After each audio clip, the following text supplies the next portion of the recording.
I would like to welcome Dr. Shanti, our chairperson for the next session. She's a consultant gynecologist at Aishwarya Hospital, retired professor, Government Rajaji Hospital, Madurai. And I would like to invite Dr. Vadivel Murugan sir, consultant, former professor and dean, and my professor too. Welcome on board, sir. Thank you. Over to the chairperson.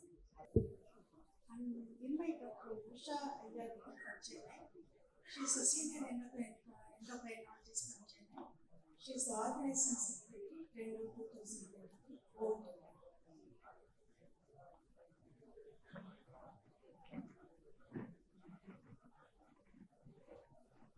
Can you switch on my collar mic, please? And let's have a look at. Okay. Right. Hello, everyone. So, I've been given a topic that's very common that all of us come across many times in our daily life, and the topic is hyperprolactinemia. I'm going to do this as an outline. I'm going to talk about pitfalls. Then I'm going to talk about causes and physiology, pathology, investigations, management.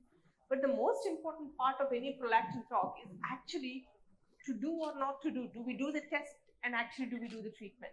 Because almost always I find that prolactin is measured erroneously, measured incorrectly, and treated unnecessarily, unfortunately. So a little bit of the basics. Yep, this is working.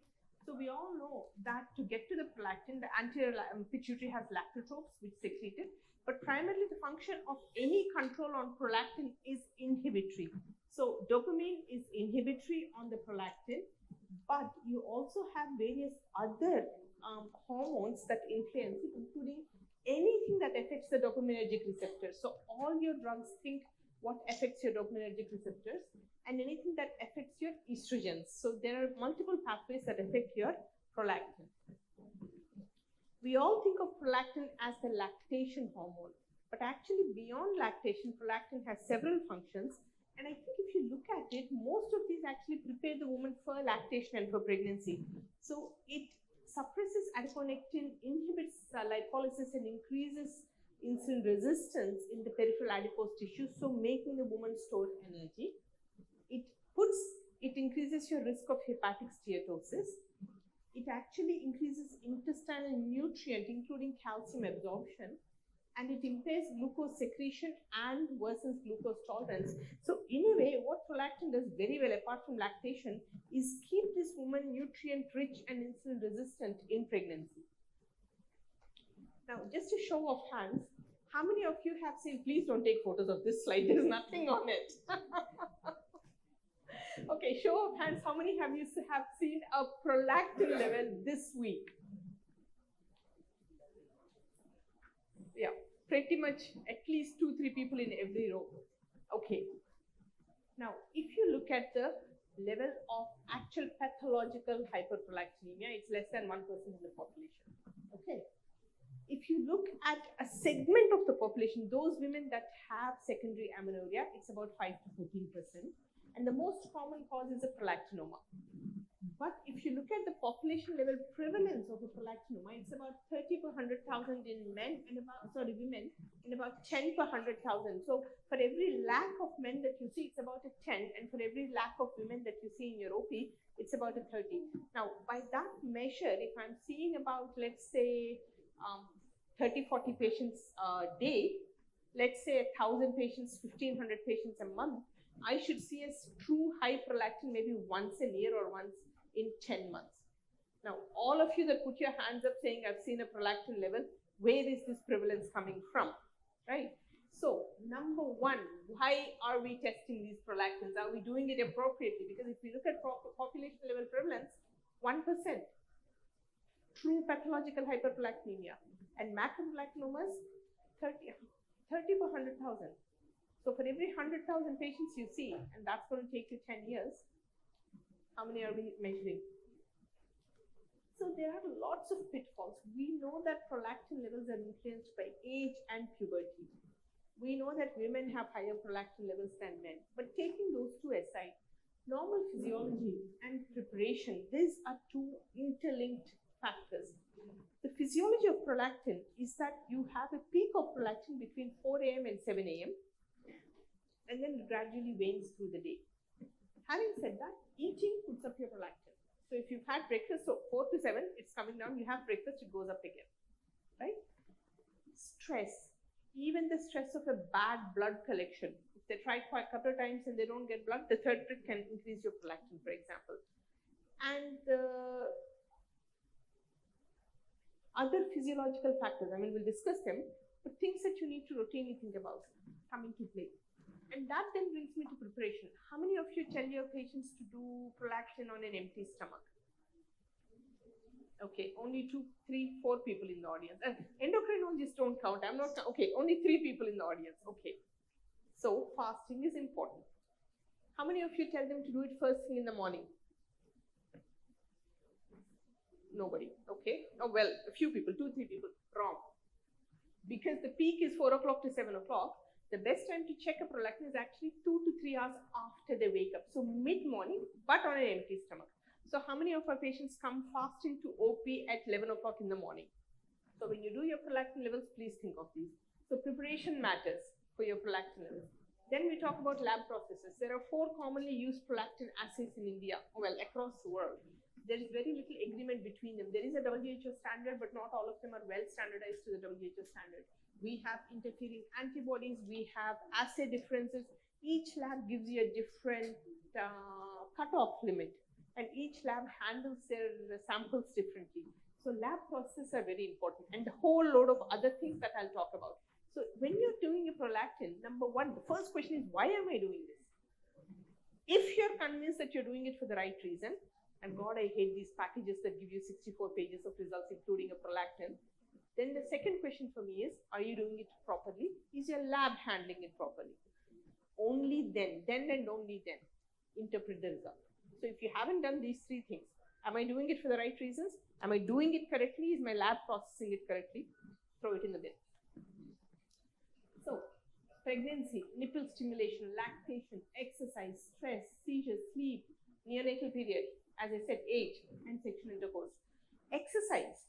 If they've had a vigorous session of exercise in the morning and then they come to your clinic, that's going to put it up, right? And sleep. If they've just, that's why I'm saying 4 o'clock to 7 o'clock is high. You need to wait 2 to 3 hours after they wake up. Then that's physiology, right? That's just normal life. This is pathology.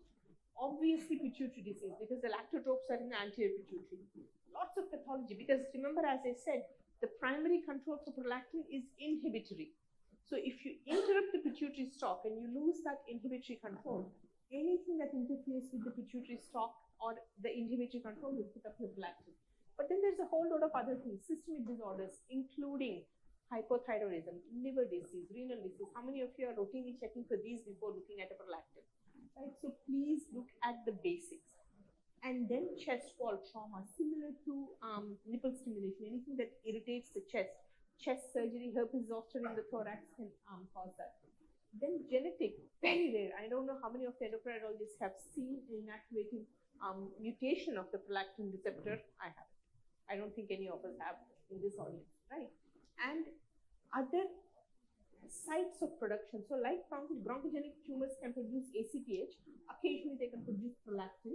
And then there are people who have idiopathic hyperprolactinemia. All that means is that we weren't able to find that tiny little microprolactinoma and we treat it as a microprolactinoma. A few clusters of cells less than half a centimeter, you may not pick it up on an MRI. So then we come to this, right? Every single drug you can think of pretty much can increase your prolactin. Most common offenders for me are those the PPIs that you use along with an anti-motility agent, right? If they've been on any of these antiemetics, anti-motility agents, that's where the prolactin is high. So your estrogen, combined oral contraceptives, antipsychotics, antiemetics, antidepressants, anticonvulsants, antihypertensives, please remember, antihistamines, opioids, and anticholinergic agents, all of these. So have you taken your drug history before sending them off to the prolactin test? Have you stopped them for at least 4 weeks? No, you haven't. And have you told them not to take any over-the-counter medication for the few days before they do their prolactin test? No, we haven't. Throw it in the bin, right? So mechanisms, how do these do that? We know that throughout pregnancy, the prolactin level goes up because estrogen stimulates the lactosomes. Suckling induces prolactin release. It doesn't actually increase the prolactin levels. It's just a shedding. The ovulation, again, around ovulation, if you don't look at the time of the cycle when you're measuring your prolactin, ovulation, because of the high estrogen levels, can cause an increase in your prolactin. Lot of your drugs actually interfere because they interfere either through the serotonin pathway or the dopamine receptor pathways, and that's why you get a higher level of prolactin. Then I'll talk about macroprolactin at the end. And exercise, we don't know the mechanism completely, nor do we know the mechanism in polycystic ovarian syndrome. It may be the hyperestrogenemia, but we don't actually know the mechanisms. Seizures, maybe because of global stimulation and inhibitory pathways in the brain, we don't understand the mechanism. But a lot of these just do it through the dopamine or serotonin pathways. So if we look at where should we be testing, let's start by looking at symptoms. Women who have disturbed menstrual cycles, number one, top of the list. So if they have oligomenorrhea, amenorrhea, any kind of disturbance in their cycle length, then yes, you're justified. Galactorrhea, most women actually don't complain of galactorrhea. I think it's only less than about 30-40% who actually have galactorrhea with hyperprolactinemia at these kind of levels. And then low bone mass.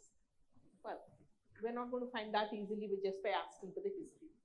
Similarly, in men, low bone mass, galactorrhea, rare. They may complain of erectile dysfunction, hypogonadism, loss of libido, infertility, oligospermia, azoospermia. So in the men that come to you with erectile dysfunction or any kind of hypogonadic symptoms, you're warranted, justified. Then we come to the mass effect. So if you have visual field defects, headaches, external, ophthalmoplegia, all these warrant testing. Certainly, but these are further down the line. So look at the symptoms. Number one, look at the symptoms before you send that prolactin sample. Number two, this order and only in this order, never flip this order. Exclusion of physiological causes. So have they just woken up from sleep? Have they just exercised? Did you do it right time of the cycle, right time of the day, in a fasting state? Then exclude pharmacological causes. I ask my patients, what did you take in the 1 week before you get that prolactin level?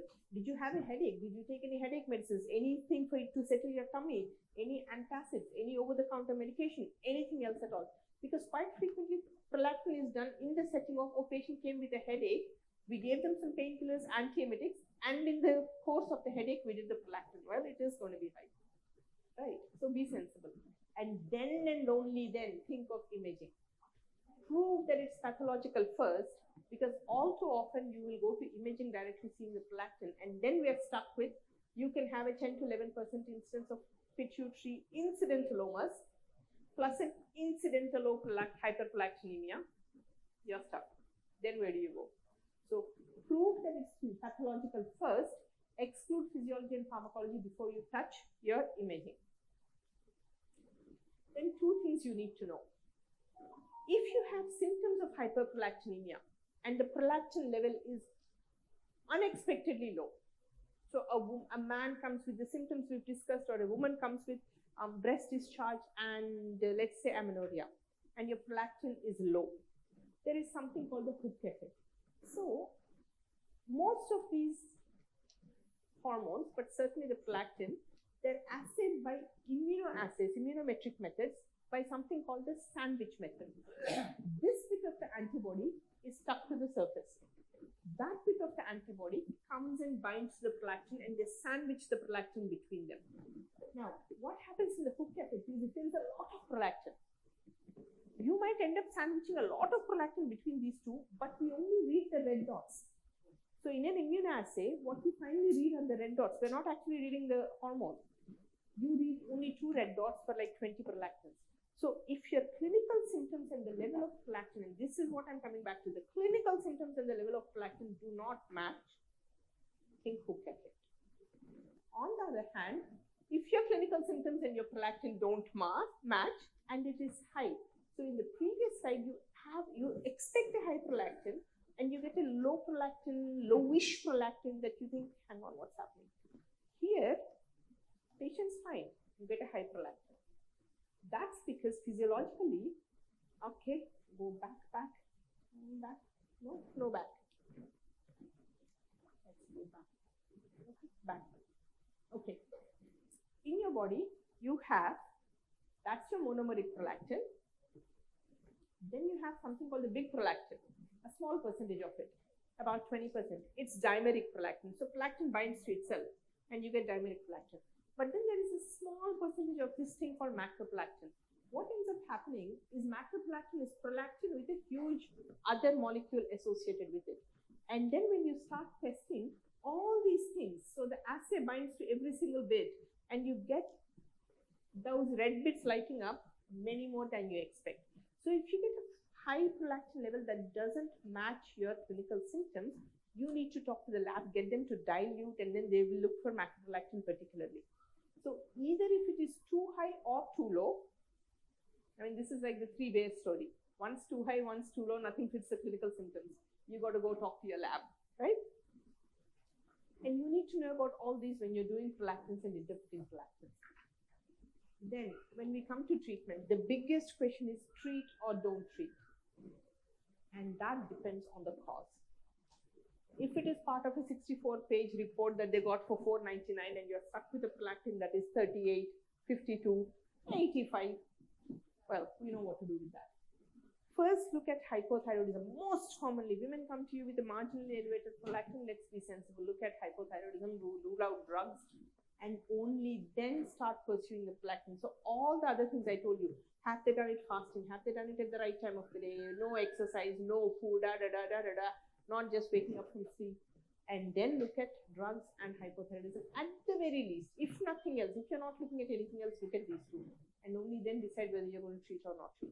If it doesn't match the clinical picture, think macroprolactin. Hyperprolactin that doesn't match the clinical picture, get the macroprolactin tested first.